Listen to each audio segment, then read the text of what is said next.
सबसे पहले तो मैं ये बता दूं कि इस समय शरदकालीन गन्ना बुआई का यह पूरी उत्तर प्रदेश में तथा सेंट्रल यूपी में काफी प्रचलन है और इस बुआई से किसान को प्रति एकड़ प्रति हेक्टेयर अधिक लाभ होता है। उसके कई कारण हैं। इस समय शरदकालीन गन्ना बुआई के लिए बहुत ही उपयुक्त समय है।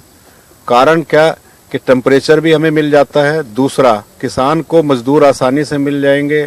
तीसरा, बीज हम मनचाहा बीज अगर लेना चाहें तो वो हमें बीज भी मिल जाएगा। तो इस समय बुआई करने से गन्ने के 2-3 लाभ हैं। एक तो कम से कम 20 से 25% पैदावार इस समय बोए गन्ने से ज्यादा मिलती है। दूसरा, इस बोए हुए गन्ने के बीच में एक अंतर फसल ली जाती है। जैसे किसान लाही, सरसों, आलू, मटर या कुछ किसान यहाँ तक कि गेहूं की फसल भी बीच में लेते हैं। जितना उसका खर्चा होता है उससे लगभग अंतर फसल से उतनी आमदनी वो प्राप्त कर लेते हैं और गन्ने की फसल उसकी एक बोनस की तरह बच जाती है। दूसरा, इस समय बोए हुए गन्ने में नुकसान खरपतवार भी कम होता है क्योंकि आगे टेम्परेचर कम हो जाएगा। जंगली जानवर जो फरवरी मार्च में इस क्षेत्र में लगते हैं तब तक ये गन्ना बढ़ के करीब 2 फुट का हो जाएगा तो उसमें नुकसान कम होगा। चीनी मिल लगातार प्रयासरत है क्षेत्रफल गन्ने का बढ़ाया जाए और वो भी अच्छी प्रजाति का। साथ साथ क्षेत्रफल के साथ साथ एक उद्देश्य और है कि किसान की पैदावार कैसे बढ़े, प्रति एकड़ प्रति हेक्टेयर हम पैदावार कैसे बढ़ाएं। उसी कड़ी में ये शरदकालीन बुआई अभियान हम चला रहे हैं और शरदकालीन बुआई अभियान में हम बुआई के साथ साथ बोने के तरीके, खासकर ट्रेंच मेथड या वाइडर स्पेसिंग यानी कम से कम 4 फुट की दूरी पे लाइन दूरी गन्ना बुआने के प्रयासरत है और जिसमें लगभग 90% किसान हमारे क्षेत्र के ट्रेंच मेथड से या 4 फुट की दूरी पे ही गन्ने की बुआई कर रहे हैं। ज्यादातर जो इस क्षेत्र में बुआई अभी हम पिछले 2 साल से लोगों को गन्ने का बीज दे के और हमने क्षेत्रफल में जो 238 प्रजाति, 239 प्रजाति और 98,014 प्रजाति को बढ़ाया है, जिससे किसान को लगभग 80 से 100 क्विंटल प्रति बीघा की पैदावार मिल रही है, जो कि पहले 20, 30, 40 क्विंटल प्रति बीघे की पैदावार मिलती थी। गन्ने की अन्य उन्नतिशील किस्मों में कोशा 08272, कोशा 0118, कोलक 94184, यूपी 05125, कोशा 08279, कोशा 09232 आदि किस्मों का भी चयन कर सकते हैं। शरदकालीन बुआई करने के लिए सबसे पहले हमें 3-4 चीजों पे ध्यान देना होता है। सबसे पहले तो खेत की तैयारी। इसमें हमें जो एमबी पलाव होता है, मिट्टी पलटा हल बोलते हैं उसको, उससे 10 से 12 इंच गहरी जुताई की जाए और उसके बाद 3 या 4 जुताई कल्टीवेटर या हैरो से करके मिट्टी को भुरभुरी कर लेना चाहिए। साथ ही हम जमीन का भूमि उपचार भी करना जरूरी है क्योंकि जमीन में कीड़े और दीमक वगैरह होते हैं। उसके उपचार के लिए 2.5 किलोग्राम बेवेरिया बेसियाना लगभग 75 केजी गोबर की सड़ी खाद में मिला के आखिरी जुताई जब करें तो खेत में उसका छिड़काव कर दें। उसके करने के बाद ही हम खूड़ की कटाई करें, खूड़ निकालें। इसके साथ साथ 70 से 75 क्विंटल बीज प्रति हेक्टेयर आजकल जो 238 प्रजाति है इसका लगता है। शरद काल में किसान भाई खेत को अच्छी तरह तैयार करके ट्रेंच ओपनर द्वारा 120 सेंटीमीटर की दूरी पर 30 सेंटीमीटर चौड़ी तथा 25 से 30 सेंटीमीटर की गहरी लाइन बनाकर मृदा परीक्षण के अनुसार बुवाई के समय 145 kilogram urea, 500 kilogram single super phosphate, 100 kilogram muriate of potash और 25 किलोग्राम जिंक सल्फेट प्रति हेक्टेयर की दर से नालियों में डालकर उन्नतिशील किस्म के बीज गन्ने के 2 आंख के पेड़ों को कार्बोनाइजिम के 0.1% घोल में 5 मिनट तक उपचारित करने के बाद नालियों में दोहरी पंक्ति विधि से 1 मीटर में 2 आंख के 10-12 टुकड़े की दर से बुवाई करके 3 से 4 सेंटीमीटर मिट्टी डालकर ढक दें। 2 नालियों के बीच के स्थान की आवश्यकता लगभग 120 से 150 दिन के बाद होती है। तो ऐसी स्थिति में गन्ने की 2 नालियों के बीच के 90 सेंटीमीटर के स्थान में अंतः फसल के रूप में शरद काल में आलू, लहसुन, राजमा, मटर, मसूर, पीली सरसों आदि फसलों की बुवाई करके दोगुनी लाभ प्राप्त कर सकते हैं। इसके बाद हम 60 दिन के बाद लगभग 100 किलोग्राम यूरिया प्रति हेक्टेयर की दर से प्रयोग करें और दूसरी डोज लगभग 3.5 महीने के बाद फिर 100 किलोग्राम यूरिया प्रति हेक्टेयर की दर से प्रयोग करें। दिनों दिन भूमिगत जल स्तर में आ रही गिरावट के कारण प्रदेश के कुछ क्षेत्रों के किसान भाइयों के लिए खेती करना जोखिम भरा होने लगा है। वहीं दूसरी तरफ कृषि में सिंचाई परंपरागत और गलत तरीकों से करने के कारण जल की अधिक बर्बादी होती है और सिंचाई जल के दुरुपयोग को रोकने के लिए जरूरी है कि किसान भाई सूक्ष्म सिंचाई पद्धतियों को अपनाएं। तो इन पद्धतियों को अपनाने के क्या क्या लाभ हैं और इन्हें आप कैसे अपनाएंगे, इस बारे में जानकारी दे रहे हैं कृषि विभाग भदोही के कृषि उपनिदेशक अरविंद कुमार सिंह।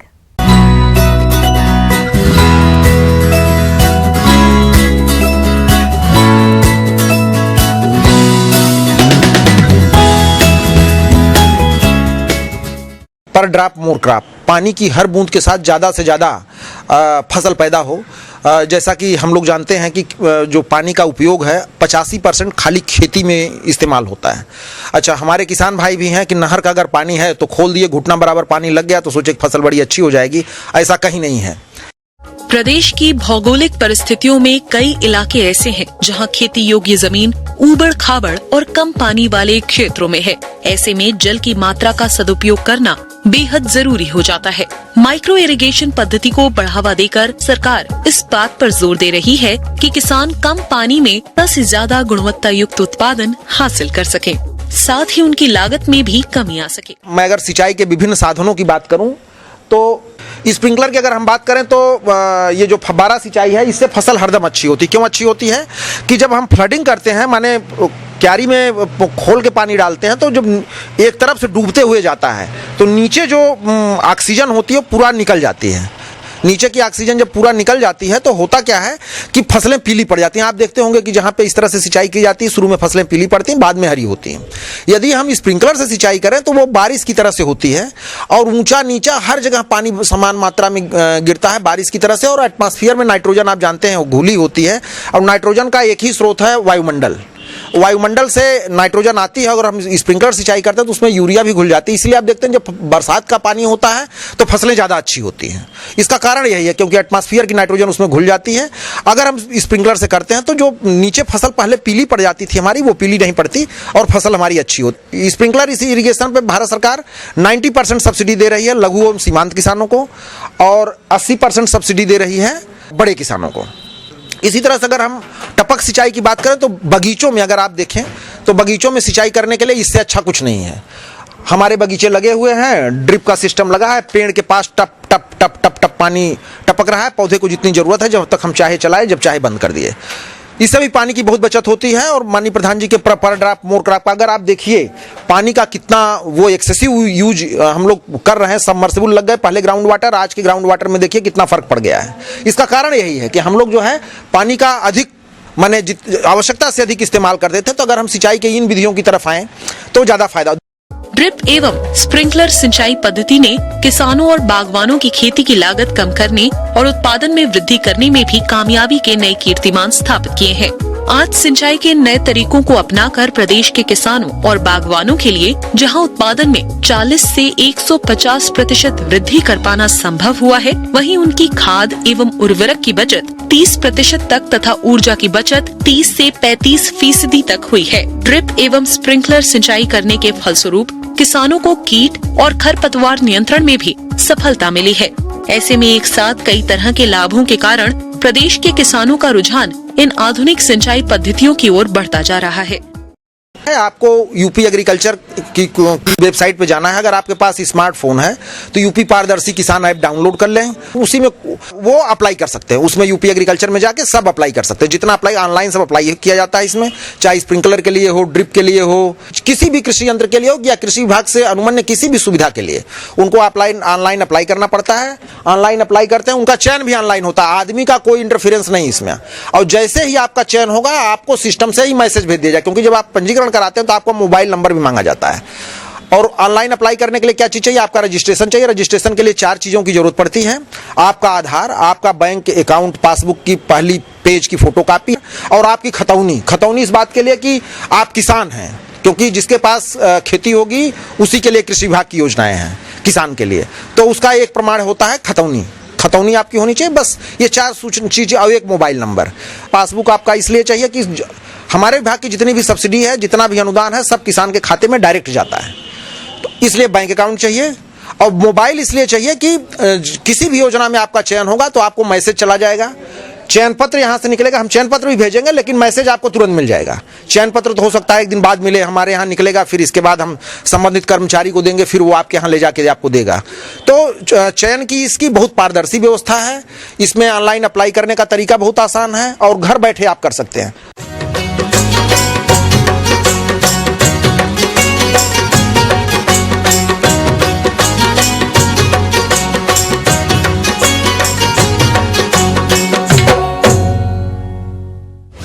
कुछ किसान खेती की उन्नत तकनीकियों को अपनाकर कृषि क्षेत्र में नए आयाम छूने लगे हैं। आज हम आपकी मुलाकात करवाने वाले हैं राजस्थान के जिला राजसमंद के प्रगतिशील किसान मोतीलाल रावत से। ये किसान अपनी कड़ी मेहनत और सच्ची लगन से पॉली हाउस में जैविक तरीके से टमाटर की खेती कर अच्छी आय ले रहे हैं। तो इनकी सफलता का राज क्या है, आइए जानते हैं खुद उन्हीं से।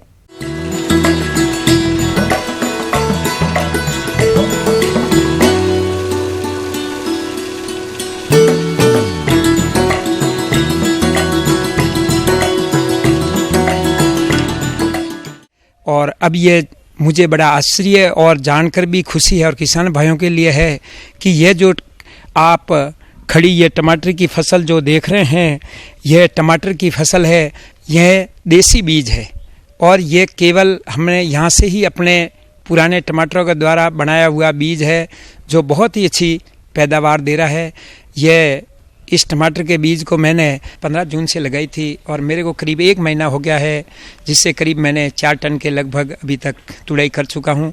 पहले भाव 20 और 25 के लगभग था, लेकिन अभी करीब 15 रुपये kg मुझे मंडी में इसका भाव मिल रहा है। इस प्रकार करीब मैंने 50 और 55 हज़ार के लगभग मैंने अभी प्राप्त कर लिया हूँ। फसल के अंदर मुश्किल से 50 हज़ार के लगभग मेरा खर्च आएगा, जबकि अगर इसी प्रकार से 15 रुपये kg का ये भाव अभी भी चला रहा तो शायद मुझे इस फसल में इस बार 3 लाख के लगभग प्राप्त हो जाएगी। शुद्ध आय लगभग 2,50,000 के लगभग मुझे प्राप्त हो जाएगी और यह केवल 1008 वर्ग मीटर का क्षेत्रफल है। किसान भाइयों, आपने जाना कि ये किसान भाई 1008 वर्ग मीटर क्षेत्र में पॉली हाउस में टमाटर की खेती जैविक तरीके से करके लाखों की आय कमा रहे हैं, वो भी बहुत कम समय एवं कम लागत लगाकर। जैविक तरीके से पॉली हाउस में टमाटर की खेती की तकनीक। इस किसान भाई ने खेत की गहरी जुताई की, इसके बाद खेत में कंपोस्ट खाद मिलाया, खेत को अच्छी तरह से तैयार किया, तैयार खेत में बेड बनाए और उसमें जैविक खादों का इस्तेमाल किया। इसके बाद सभी बेड पर ड्रिप लगाया। प्रो ट्रे में तैयार किए गए पौधों को पॉली हाउस में बने हुए बेड पर 60 × 60 फीट की दूरी पर 15 जून को लगाया। इसमें जो मैंने खाद डाला हूँ, गाय भैंस बकरी मेरे पास फैम के पास है, जैविक खेती करता हूँ इसलिए मैंने रखा हूँ, तो ये मुझे खर्चा कोई नहीं हुआ है। और जहाँ बीज का सवाल है, ये जो टमाटर का बीज है ये मेरा स्वयं का उत्पादित पिछले साल का हमने रखा हुआ बीज है, इसलिए मैंने बीज भी नहीं खरीदा, तो मुझे पास बीज का भी खर्चा नहीं हुआ है। दवाइयाँ का जो खर्च है, मेरे लहसुन भी मेरे इस बार खेत में हमने खुद ने पैदा किया, तो लहसुन का जो जूस और लहसुन की जो उसकी खली डाली उसका ही मुझे पैसे नहीं लगा। नीम, धतूरा और आकड़ा मेरे यहाँ पे खेत के चारों साइड में लगा हुआ है, उसका ही मुझे कोई खर्चा नहीं हुआ। केवल कुछ खर्चा तो मुझे इसका नीम के तेल का मेरे पास कम था तो वो खरीदा, उसका हुआ। और कुछ खर्च है जो लेबर का इसको तोड़ने के लिए हुआ और इसको ऊपर बांधने के लिए जो खर्च कुछ लेबर का आया वो हुआ। इस प्रकार करके मैं मानता हूं कि पूरे इस फसल के अंदर मुश्किल से 50,000 के लगभग मेरा खर्च आएगा, जबकि अगर इसी प्रकार से 15 रुपये kg का ये भाव अभी भी चला रहा तो शायद मुझे शुद्ध आय लगभग 2,50,000 के लगभग मुझे प्राप्त हो जाएगी और यह केवल 1008 वर्ग मीटर का क्षेत्रफल है। ये किसान भाई पॉली हाउस में टमाटर की फसल से अधिक पैदावार लेने के लिए प्रबंधन किस तरह से करते हैं, आइए इस बारे में जान लेते हैं। और सबसे ज़्यादा जो मुख्य ध्यान मैं कहता हूँ कि जितनी आप अच्छी साफ सफाई रखोगे, जितनी आप अगर इस पॉली हाउस के अंदर आर्द्रता ज़्यादा हो गई तो बीमारियाँ बहुत ही ज़्यादा होगी। इसलिए मैंने 2 इसके अंदर है जो ये थर्मामीटर भी टेम्परेचर नापने के भी ये सामने आपके बिल्कुल लगा रखा हूँ, ताकि इस टेम्परेचर है, ह्यूमिडिटी है, जो जैसे ही आपको 60 से ज़्यादा ऊपर हो गई और बीमारियाँ आपके अंदर घर करना शुरू कर देगी। अतः सबसे ज़्यादा पॉली हाउस में ध्यान रखना है कि ह्यूमिडिटी आर्द्रता ज़्यादा नहीं हो। आज के समय में टमाटर की फसल भी कीट रोगों के प्रकोप से अछूती नहीं है। ऐसी दशा में ये किसान भाई अपनी टमाटर की फसल को कीट रोगों से बचाने के लिए कौन कौन से उपायों को अपनाते हैं, आइए जानते हैं। ध्यान रखने वाली बात यही है कि सबसे पहले इसमें साफ सफाई रखना बहुत ज़रूरी है। साफ सफाई आप नहीं रखोगे ग्रीन हाउस में तो सबसे ज़्यादा माइट और फंजीसाइड ये रोग का आक्रमण हो जाएगा, फिर आप उसको काबू करना बहुत ही मुश्किल है। फसल चक्र अपनाना बहुत ही ज़रूरी है। मैंने आपको बताया कि एक बार मैंने इसमें लहसुन की खेती भी की हूँ, जिससे कि उसकी जो भी उर्वरक क्षमता भी ज़मीन की बढ़ जाती है। इसमें माइट के इस्तेमाल के लिए मैं इसमें तंबाकू का 15 लीटर की टंकी के अंदर 50 ग्राम तंबाकू का चूर्ण सूखा हुआ मसल कर उसका जूस निकाल लेते हैं। इसी प्रकार करीब 50 ग्राम लहसुन उसका भी पीट कर उसका जूस निकाल देते हैं और 50 ग्राम ही अदरक, इन तीनों को मिलाकर एक 15 लीटर की टंकी में इस्तेमाल कर लेते हैं। इसके साथ ही उसमें 8 से लेकर 10 ml तक नीम का तेल इस्तेमाल करते हैं। इन तीनों को मिलाकर डालने से करीब 10 दिन के बाद आप रूटीन में इसको डालते रहोगे तो मकड़ी भी, माइट का भी प्रकोप खत्म हो जाएगा और लीफ माइनर भी इससे कम होता है, जैसे कि मेरे अभी आया हुआ है और ये खत्म हो रहा है, और सफ़ेद मक्खी भी खत्म हो जाती है और इससे जो भी छोटे मोटे जो भी और भी जो फंजीसाइड रोग है वो खत्म हो जाता है। बाकी मैंने कीड़ों को पकड़ने के लिए अभी इसमें मैंने 50 तो है जो पीले करके ये ट्रैप लगा रखे हैं येलो, और क्योंकि अलग अलग कीड़े अलग अलग कलर को आकर्षित करते हैं, कुछ मैंने इसमें आसमानी कलर के भी लगाए हैं, कुछ वाइट कलर के भी लगा रखे हूँ। इस प्रकार मैंने टोटल 100 के लगभग मैंने ये टैप लगा रखा हूँ और उसके ऊपर ग्रीस लगाया हुआ है, जो जैसे ही कोई कीड़ा आता है उसके ऊपर आकर्षित होता है, ग्रीस में चिपक जाता है और हर संडे को मैं इसकी सफाई कर लेता हूँ। और मैंने दूसरा है जो प्रकाश पास भी लगा रखा हूँ, अगर ज़्यादा ही कीड़े आ जाते हैं तो उससे भी खत्म हो जाते हैं, लेकिन अभी तक शायद मुझे ऐसी कोई समस्या आई नहीं है।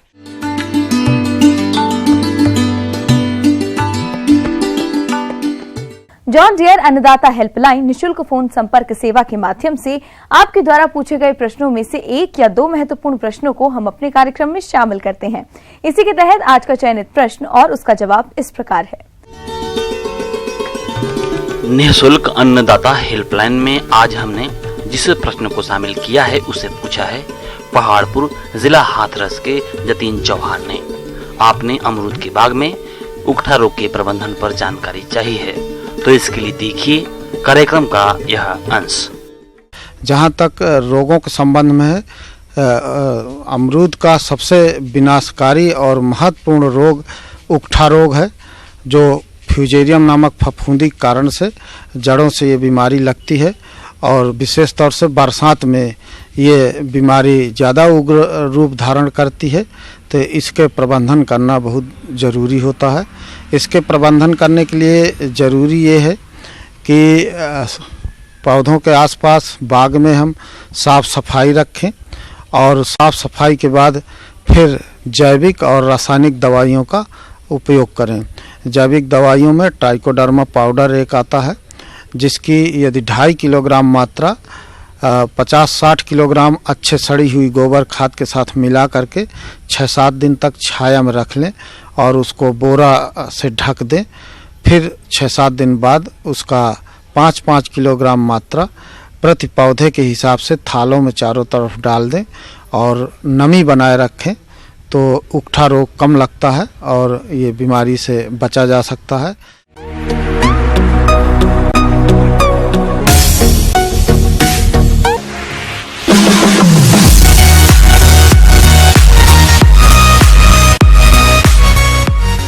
आइए अब एक नजर डालते हैं राज्य की कुछ चुनी हुई मंडियों की प्रमुख फसलों के बाजार भाव पर।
हम ये उम्मीद करते हैं कि आज का कार्यक्रम आप सभी दर्शकों के लिए उपयोगी रहा होगा।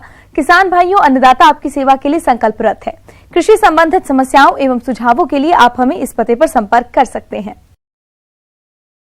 प्रोड्यूसर अन्नदाता, news 18 Uttar Pradesh Uttarakhand, Ramoji film city, Hyderabad 501512। साथ ही आप हमें ईमेल भी कर सकते हैं। हमारा ईमेल है p18annadata@nw18.com। इसके अतिरिक्त आप हमें जॉन डियर निशुल्क हेल्पलाइन नंबर 180041922155 पर सोमवार से शनिवार सुबह 10 से शाम 4 बजे के बीच संपर्क कर सकते हैं। अब आइए देखते हैं कल दिखाए जाने वाले कार्यक्रम की मुख्य झलकियां। उत्तराखंड के तराई, भाबर, मैदानी और पर्वतीय क्षेत्रों के लिए किसानों को मौसम आधारित कृषि सलाह। इसबगोल की उन्नतशील किस्मों का चयन करके करें वैज्ञानिक तकनीक से खेती। किसान भाइयों, अब समय हो रहा है आपसे विदा लेने का, तो हमारी अन्नदाता टीम को इजाजत दीजिए। कल फिर आपसे मुलाकात होगी कृषि संबंधित कुछ और महत्वपूर्ण जानकारियों के साथ। नमस्कार।